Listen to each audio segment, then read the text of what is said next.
So I made a 20-minute video on my hopes for trials, and then this came out. I haven't read it yet, but that's amazing timing. Fantastic, just great. I'm gonna post it anyway, but still. Let's go into this. We're talking about Fortune and Glory arriving on July 16th, so it's gonna be the trials and Lady Luck. Let's just get into it. All right.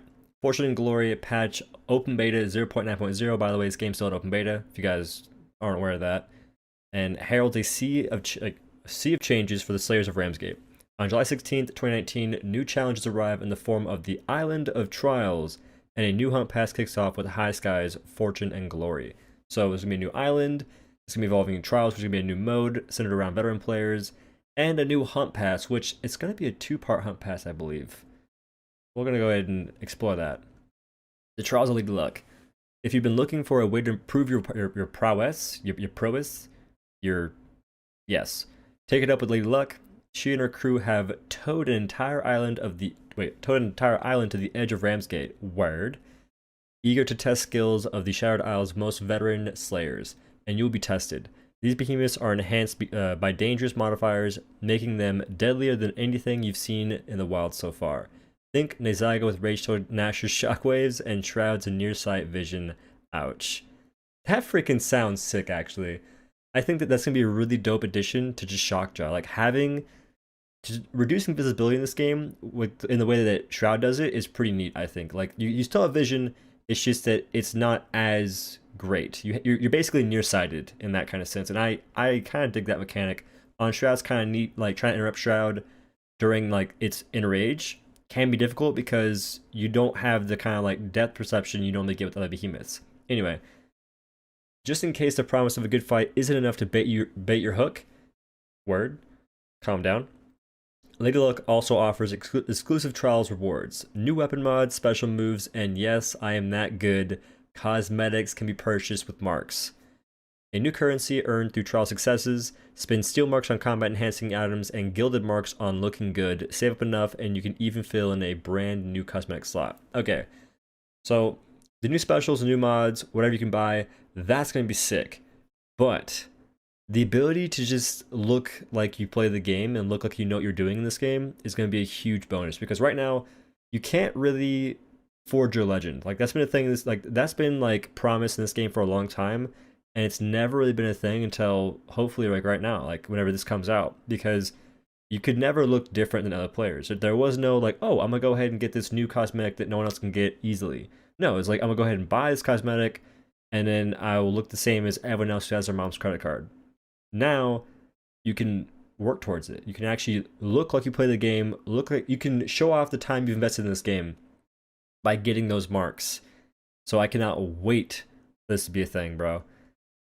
Look at that. Wait, that's the crown type thing. That's the headpiece, the extra head cosmetic they're talking about a while back. Like, you're gonna get you'll get back pieces and an extra headpiece. So that's pretty sick. Just one more reason to put your skills to the test. Yeah, like that's dope. Wall of Champions. For slayers who lean more toward glory than fortune, I'm more of a fortune kind of person. There's another reason to take on Lady Luck's trials. The Wall of Champions. So solo and then party. Word. Wait. 1, 2, 3, 4, 5, 6, 7, 8, 9, 10, 11. There's only 11 spots. Interesting. And for group, there seems to be only 3 spots. We'll go and read on. The Wall of Champions celebrates the fastest completion times for each week's trial. Work on your approach, master those combos, and calibrate your gear to claw your way to the top of the leaderboards. We've even divided the wall into solo and group times. That's actually really good. Like, I think that's a really good thing. Giving you 2 different ways to approach every challenge. Maybe you'll even top both one day. I think that's a good addition. Flavor of the week. Like our content weekly challenges, trials will change up once every 7 days. I can't talk right now. Sorry. That means you only have 168 hours to master a trial and dominate the leaderboards. Once the trial changes, the Wall of Champions is wiped clean. This is good because having a seasonal thing that or having look at Overwatch's competitive season, right? Overwatch has I think it used to have 3 months for a competitive season or even longer. That's a bit too long. So in this case, say like trials lasted a month, that'd be way too long. I think Revi was like telling me he hopes that whenever trials comes out or whatever it is, that it doesn't last anything longer than 2 or 3 weeks. And in this case, 1 week is great because that's enough time to like try it, learn it, practice it. Hopefully it's hard to warrant like a lot of practice and attempts to actually master it. And once you do master it, you don't have to wait forever for a next challenge, for the new challenge, the next different thing to come out. So that's a really good interval for this kind of thing. And if it's too quick or too short, they can always change it. But I think a week is probably going to be a good time frame for this to just master it and work towards beating the trials. Pest control. There's one more thing we should mention about trials. Smollusks, or Gary from SpongeBob, but evil. Look at that face, man. That's a face of judgment right there. That's not very nice. These snow-like creatures are the first aggressive fauna you'll encounter while fighting on the islands of trials. And while they might not look like much, a few unchecked mollusks can quickly turn a good run into a disastrous dance across miles of ooze. Take them out if you see them. We'll be cooking up some other critters in the meantime. So we'll be cooking up some other critters in the meantime. That is kind of exciting because maybe you might see some Boris minions in there, but what I want to see, what I kind of want to see is some humanoid type critters, I guess, or not critters, but some humanoid type obstacles in this kind of mode. Like that'd be kind of cool. Like think of Shroud clone, but a little bit smaller, not critters, but just a little bit smaller that actually has like a moveset of its own, and you have to sort of handle that. And it'd be cool if it targeted a player. To me, it'd be sick if it picked a player and it just like ran after you and like tried to take them cheeks. Like that'd be cool in my opinion, just to have pick a target and then have a humanoid-ish thing come after you, and it has like some mechanics, like maybe it has like an AoE of some kind that I don't know. It's cool to have other mechanics in this mode, and aggressive fauna will be more mechanics, so that's gonna be pretty interesting. All right, moving on to the High Skies cosmetics. Use code Odo in the Epic Game Store. Just saying, it's important. It helps me out. Do it. All right, please. Assassins are out. Corsairs are in. With the end of Hidden Blades on July 16, 2019, the season of High Skies officially begins.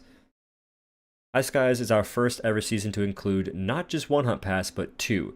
Sales will start with Fortune and Glory, a Corsair-inspired hunt pass tied to Lilacs' Rival, and end later on with Zephyr Strike Hunt Pass. Zephyr Strike Hunt Pass. Each pass will feature a full 50 levels, 2 tracks, basic and elite, and a treasure trove of theme rewards.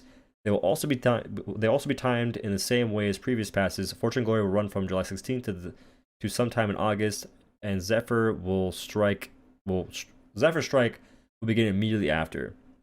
All right. So 2 hunt passes. I'm curious, like, what will Zephyr Strike be about? Like, what's a Zephyr? Is that like pirate as well?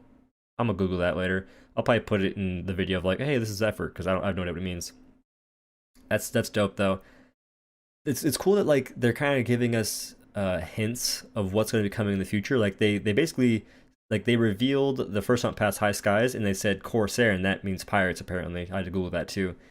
And that's a cool little indication. It's nice to build up the hype and be like, oh, it's gonna be pirates, and they get excited about that. So it's a nice thing to have like the hype build up for that. Also, these look dope. Look at the repeaters. Look at the sword. The hat's all right. I think this hat's really dope. I like the little bandana with like the shark teeth on it. I think that's dope. This hat, teach your own, all right? But the sword looks sick. Look at the hand. It's like the hand from Hellboy, I think. That one like assassin nerd with like the robotic arm. It's kind of like that. Dude, this is gonna be sick. I'm excited, man. I like cosmetics. It's really cool to get new cosmetics and just mix and match stuff. Like wearing a full set can be interesting, but I'm more interested in like mixing and matching like cosmetics to make it look cooler. That's my thing. And eager to see more of what's coming in High Skies. Keep a tab open to playdalis.com/huntpass. We'll be updating soon. Not soon enough, brother. That's basically it, guys. So hopefully you like this video, and hopefully you watch the other video I'll be uploading before this one. So yeah, thanks for watching, guys. I'll see you in the next one. Peace.